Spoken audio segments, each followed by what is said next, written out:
নমস্কার বন্ধুরা, রিনা সাহা ইউটিউব চ্যানেলে আপনাদের সকলকে জানাই স্বাগত। আগামী বুধবার 2রা অক্টোবর মহালয়ার দিন সূর্যগ্রহণ। সবাই থাকবেন সতর্ক।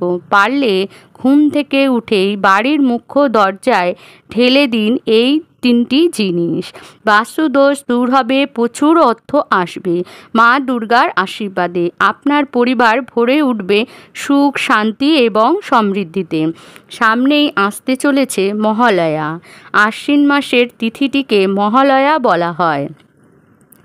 বছরের 11টি অমাবস্যার তিথি থেকে মহালয়া কিন্তু একেবারেই স্বতন্ত্র এবং এর গুরুত্ব বিশেষ। এই দিনেই দেবী দুর্গার চক্ষুদান হয়। পিতৃপক্ষের অবসান হয়ে দেবী পক্ষের সূচনাকালের দিনটি হচ্ছে মহালয়া। এই দিনটি বিধিপূর্বক পালন করা উচিত। এই দিন ভোরবেলা পিতৃতর্পণ করা হয় এবং পিতৃপুরুষদের আশীর্বাদ পাওয়া যায়। সেই রকমভাবেই দেবী দুর্গার পুজো করলে দেবী দুর্গার কৃপাদৃষ্টি লাভ করবেন। মহালয়ার এই পবিত্র দিনে সংঘটিত হতে চলেছে 2024 সালের দ্বিতীয় ও ভয়ঙ্কর সূর্যগ্রহণ। তাই বন্ধুরা, সূর্যগ্রহণ এবং অমাবস্যার পালনীয় বিধিনিষেধগুলি কিন্তু অবশ্যই সবাইকে পালন করতে হবে। পারলে সকালবেলায় ঘুম থেকে উঠেই সদর দরজায় এই 3টি জিনিস ঢেলে দিন। এর ফলে মা দুর্গার আশীর্বাদে পরিবারের মঙ্গল হবে এবং পরিবারের কেউ কোনো ক্ষতি করতে পারবে না। চলুন বন্ধুরা, এই বছর মহালয়া কবে পড়েছে এবং সূর্যগ্রহণ কখন লাগছে এবং কখন ছাড়ছে সেই বিষয়টি জেনে নিন। মহালয়া পড়েছে বাংলার 15ই আশ্বিন 1431, ইংরাজি 2রা অক্টোবর 2024 বুধবার দিন। এই দিনই পড়েছে এই বছরের দ্বিতীয় সূর্যগ্রহণ। এই গ্রহণের সময় কিছু শুভ কার্য করা হয়েছে। প্রথমত আমরা জেনে নিচ্ছি এই সূর্যগ্রহণ কখন শুরু এবং কখন শেষ হবে। সূর্যগ্রহণ শুরু হচ্ছে 2রা অক্টোবর 2024 বুধবার রাত্রি 9টা 13 মিনিট থেকে শুরু হচ্ছে সূর্যগ্রহণ এবং থাকবে মধ্যরাত্রি 3টে বেজে 17 মিনিট পর্যন্ত। মূল যে গ্রহণের স্থিতিকাল হচ্ছে 6 ঘন্টা 4 মিনিট এই পর্যন্ত এই সূর্যগ্রহণ থাকবে। কিন্তু বিষয় হচ্ছে ভারত এবং বাংলাদেশে বা এশিয়া মহাদেশে রাত্রিকালে কেন সূর্যগ্রহণ দেখা যাবে না? সূর্যগ্রহণ তো দিনের বেলায় হওয়ার কথা, কিন্তু সূর্যগ্রহণ আমেরিকা এবং উত্তর আমেরিকা এই সমস্ত দেশে এই সূর্যগ্রহণের প্রভাব পড়বে। ওই দেশে যেহেতু দিন, তাই আমাদের দেশে তখন রাত্রিকাল, সেই কারণে আমাদের এখানে দেখা যাবে না। তাই এই সূর্যগ্রহণকে বলা হয়েছে বলয় গ্রাস সূর্যগ্রহণ। এই সময় কি কি কাজ করা উচিত এবং কি কি কাজ ভুলেও আমাদের করতে নেই, এতে জীবন কিন্তু অশুভ প্রভাব লেগেই থাকে। প্রথমত যে কাজগুলো আমাদের অবশ্যই এই সূর্যগ্রহণের সময় অথবা মহালয়ার সময় করা উচিত, প্রথমত ভগবান বিষ্ণুর নাম করা উচিত, ভগবানের মন্ত্র জপ করা। এই গ্রহণের সময় মন্ত্র জপ করলে অনেক শুভ ফল লাভ করবেন।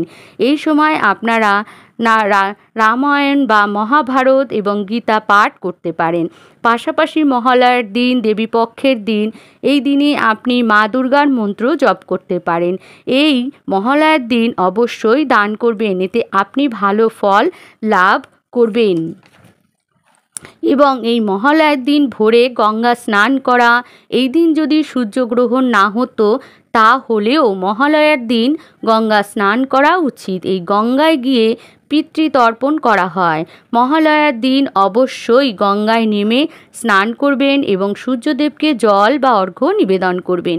এবার জেনে নেব গ্রহণের সময় যে কাজগুলি আমাদের করা উচিত নয়। প্রথমত যে কোনো গ্রহণের সময় খাওয়া উচিত নয়। সেটি হচ্ছে চন্দ্রগ্রহণ হতে পারে, আবার সূর্যগ্রহণ হতে পারে।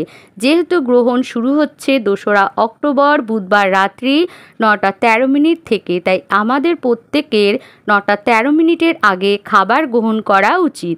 এরপরে খাবার গ্রহণ করা উচিত নয় এবং রাত্রি 3:17 পর্যন্ত এই গ্রহণ থাকবে। দ্বিতীয় হচ্ছে এই গ্রহণের সময় রান্না করা উচিত নয়। গ্রহণ শেষ হয়ে গেলে ঘর দুয়ার পরিষ্কার পরিচ্ছন্ন করে তারপরে রান্না করবেন। তৃতীয় যে কাজটি করবেন না সেটি হচ্ছে তেল মাখা উচিত নয়।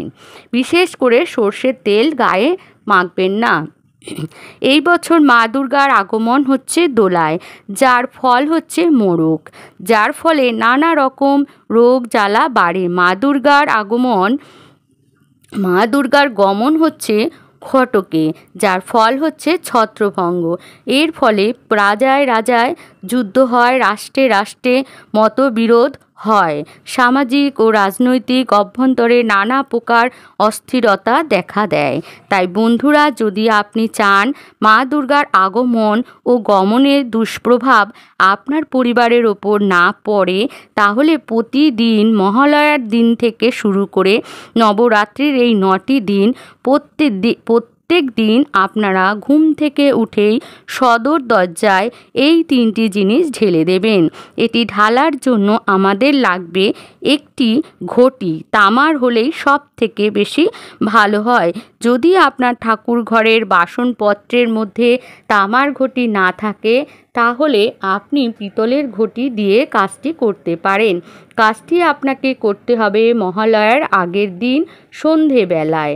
মহালয়ার আগের দিন সন্ধেবেলা যখন আপনি সন্ধে আরতি দিতে ঠাকুর ঘরে যাবেন, তখন আপনার ঠাকুর ঘরের সিংহাসনে যা যা দেব দেবী এবং দেবতারা আছেন সবার চরণ থেকে সকালে নিবেদিত ফুলগুলি ছড়িয়ে নেবেন বা তুলে নেবেন। আপনার ঠাকুর ঘরে আপনার ইষ্ট দেবতা বা আপনার ঠাকুরের সিংহাসনে যদি দেবী দুর্গার মূর্তি বা ফটো থাকে, বা যে কোনো দেবীর মা দুর্গা বা না থাকলেও মা কালীর চরণ থেকে একটি জবা ফুল আপনি সরিয়ে রাখবেন। জবা ফুলটি অবশ্যই রক্ত জবা হতে হবে। তারপর তামার যে ঘটি নিয়েছেন সেটি জলপূর্ণ করবেন। আপনি প্লেন পরিষ্কার জল দিয়ে পূর্ণ করতে পারেন, আবার গঙ্গা জল নিয়েও নিতে পারেন। অনেক বন্ধুদের কাছে হয়তো গঙ্গা জল বেশি নেই, তাই জন্য এই কাজটি পরিষ্কার জল দিয়েও করতে পারেন। যদি গঙ্গা জল থাকে তাহলে গঙ্গা জল দিয়ে করলে সব থেকে ভালো ফল পাবেন। সেই তামার ঘটিটি পূর্ণ করবেন গঙ্গা জল দিয়ে এবং তার মধ্যে দিয়ে দেবেন মায়ের চরণ থেকে নেওয়া রক্ত জবা ফুলটি ও সামান্য পরিমাণ দিয়ে দেবেন 1 চুটকি কালো তিল আর একটুখানি কর্পূর। এই জলপূর্ণ ঘটিটি সারা রাত মা দুর্গার চরণের সামনে রেখে দেবেন।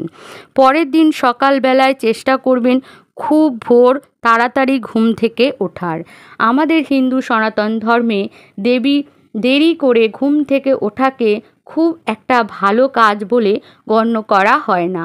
মনে করা হয় যে ব্যক্তি সূর্যোদয়ের পরে ঘুম থেকে ওঠে তার ভাগ্যে সূর্যের উদয় হয় না। বন্ধুরা, মহালয়ার এই পূর্ণ তিথিতে চেষ্টা করবেন খুব সকাল সকাল ঘুম থেকে উঠবেন এবং বিছানায় বসে আপনারা মনে মনে দেবী দুর্গার নাম স্মরণ করবেন। প্রথমেই যেটি করবেন, নিজের হাতের করতল দর্শন করবেন, তারপর দেবী দুর্গাকে স্মরণ করবেন। মনে মনে বলবেন, মা তুমি সবার মঙ্গল করো, তোমার এই পুজোর প্রতিটি মানুষের খুব খুব ভালো কাটুক। মা তুমি আশীর্বাদ করো তোমার প্রত্যেকটি সন্তানকে। ঘুম থেকে উঠে এই কথাটি যেন আপনার প্রথম কথা হয়। এরপর যে কাজটি করবেন, মাটি ছুঁয়ে প্রণাম করে নেবেন। তারপর আপনার পা মাটিতে ফেলবেন। বন্ধুরা, আপনারা ঘর বাড়ি অত্যন্ত ভালো করে পরিষ্কার পরিচ্ছন্ন করে নেবেন। এই মহালয়ার দিন পিতৃপুরুষদের উদ্দেশ্যে তর্পণ করা হয়। পিতৃপুরুষদের আশীর্বাদ আমাদের জীবনে একান্ত কাম্য, তাই পিতৃতর্পণটি বিধিপূর্বক পালন করবেন এবং নিজে খুব সকাল সকাল স্নান সেরে নেবেন। আপনি স্নানের জলে সামান্য কালো তিল মিশিয়ে স্নান করবেন এবং সন্দক লবণ মিশিয়ে স্নান করবেন। এর ফলে আপনার ওপর লেগে থাকা নজর দোষ কেটে যাবে। স্নান সেরে পরিষ্কার পরিচ্ছন্ন বস্ত্র পরিধান করে নেবেন। আপনি চলে আসবেন আপনার ঠাকুর ঘরে। ঠাকুরের সিংহাসনে যে 1 ঘটি জল আপনি রেখেছেন সেটি সংগ্রহ করে নেবেন। ফুলটি সরিয়ে নেবেন, তার কারণ এই জলটি আমরা সদর দরজায় ঢালবো এবং সেইখানে প্রত্যেকের পা পড়বে। তারপর সেই জলটি নিয়ে চলে আসবেন আপনার সদর দরজায় এবং সদর দরজায় আপনি সেই জলটি সুন্দরভাবে ঢেলে দেবেন। সদর দরজা সর্বদাই পরিষ্কার পরিচ্ছন্ন রাখবেন এবং সর্বদাই আলোকিত রাখবেন। নোংরা আবর্জনা এবং ডাস্টবিন রাখবেন না এবং ছেঁড়া চটি, জুতো, জং পড়া বা ভাঙা তালা চাবি রাখবেন না এবং কাটা জাতীয় কোনো গাছ রাখবেন না ইত্যাদি জিনিস ভুল করেও রাখবেন না। সদর দরজায় প্রত্যেক দিন ধূপকাঠি দেখাবেন এবং সন্ধেবেলায় প্রদীপ জ্বালাবেন। যদি পারেন প্রদীপের মধ্যে সামান্য কালো তিল দিয়ে প্রদীপ জ্বালাবেন এবং একটি সাদা ফুল সদর দরজার ওপর রেখে দেবেন। যদি বেলি ফুল হয় তাহলে অত্যন্ত ভালো হয়। মনে করা হয় মহালয়ার তিথিতে পিতৃপুরুষরা মর্তে নেমে আসে এবং তারা দেখেন তাদের যারা উত্তরসূরি তারা কি তাদের মনে করছেন। পিতৃপুরুষদের উদ্দেশ্যে সকালবেলায় একটি সাদা বেলি ফুল আপনার মুখ্য দরজার ওপর রেখে দেবেন। তার আগে 1 ঘটি জল সদর দরজায় ঢেলে দেবেন। জলটির মধ্যে সেই 1 চুটকি কালো তিল এবং 1 চুটকি কর্পূর দিয়ে তবেই জলটি ঢালবেন। মহালয়ার দিন থেকে শুরু করে নবরাত্রির প্রত্যেক কটি দিনে এই কাজটি অবশ্যই করুন। এর ফলে মা দুর্গার আগমন ও গমনের যে দুষ্প্রভাব আপনার পরিবারের ওপর পড়বে না এবং কেউ আপনার পরিবারের ওপর ক্ষতি এবং কুনজর দিতে পারবে না। যদি কোনো ব্যক্তি আপনার বাড়ির দরজায় এসে দাঁড়ায় তাহলে তাকে খালি হাতে ফেরাবেন না। আপনার যা সামর্থ্য আপনি তাই তাকে দেবেন, খালি হাতে ফেরাবেন না। এই পবিত্র মহালয়ের দিনটিতে ভুল করেও মাছ, মাংস, ডিম, রসুন, পেঁয়াজ খাবেন না এবং ভুল করেও রান্না করবেন না। এই মহালয়ার দিন অবশ্যই কিছু দান করবেন। তর্পণের পর গঙ্গা স্নানের পর যদি দান না করেন তাহলে সেই কার্যটি সম্পূর্ণ ফল প্রদান করে না। তাই বন্ধুরা আপনারা বিশেষ দিনে আপনার সাধ্য মতো দান করুন। আপনি চাইলে খাদ্য সামান্য, অর্থ বা বস্ত্র দান করতে পারেন এবং এই দিন পারলে অবশ্যই একজন ব্রাহ্মণকে ভোজন করাবেন। জল দান করাও অনেক পুণ্যের কাজ। তাই বন্ধুরা এই পবিত্র মহালয়ার দিন পশু পাখিদেরও জল দান করুন আপনার বাড়ির উঠোনে বা ছাদে। তার সাথে সাথে মহালয়ার দিন থেকে শুরু করে নবরাত্রির প্রত্যেক কটি দিনে আপনার বাড়ির মুখ্য দরজায় এই রকমভাবেই 1 ঘটি জল দিয়ে ধুয়ে দেবেন। মহালয়ার এই 1 ঘটি জলের মধ্যে অবশ্যই 1 চুটকি কালো তিল এবং 1 চুটকি কর্পূর গুঁড়ো দিয়ে তবেই জলটি ঢালবেন। মহালয়ার দিন রাত্রিবেলায় পড়েছে সূর্যগ্রহণ। আমরা প্রত্যেকেই জানি গ্রহণ ছেড়ে যাবার পরে অবশ্যই বাড়ি ঘর দুয়ার ভালো করে মুছে নিতে হয়।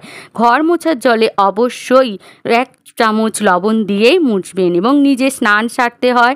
বন্ধুরা গ্রহণ ছেড়ে যাওয়ার পর মহালয়ার পরের দিন এই কাজটি আপনাদের অবশ্যই করতে হবে। সেই দিন কিন্তু বাড়ির মুখ্য দরজায় অবশ্যই 1 ঘটি জল ঢালবেন এবং জলের মধ্যে 1 চুটকি কালো তিল এবং 1 চুটকি কর্পূর দিয়ে জলটি ঢালবেন, ভালো করে ধুয়ে দেবেন এবং ঘর বাড়ি অত্যন্ত ভালোভাবে পরিষ্কার পরিচ্ছন্ন করে নেবেন। তারপর স্নান সেরে নেবেন। গ্রহণের নিয়ম বিধিগুলো পালন করতে হবে। নবরাত্রির প্রত্যেকটি দিনে এই বিষয়টি অবশ্যই পালন করুন এবং ঘটি জল ঢালবেন সকালবেলায় এবং সন্ধেবেলায় বাড়ির সদর দরজার বাইরে উত্তর পূর্ব কোণে একটি মাটির প্রদীপ ধরিয়ে দেবেন। এর ফলে আপনার পরিবারে সমস্ত বাস্তুদোষ দূর হবে, অর্থপ্রাপ্তির যোগ তৈরি হবে, মা দুর্গার আশীর্বাদে সদা সর্বদা কল্যাণ হবে, মা দুর্গার আশীর্বাদে সুখ আসবে, শান্তি আসবে, সমৃদ্ধি আসবে, ভরে উঠবে সংসার হবে আপনার সোনার মায়ের আশীর্বাদে। আজকের ভিডিওটি এখানেই শেষ করছি। ভগবানের আশীর্বাদে আপনারা সবাই ভালো থাকবেন এবং সুস্থ থাকবেন। আমার পাশে থাকার জন্য আপনাদেরকে অনেক অনেক ধন্যবাদ। নমস্কার বন্ধু।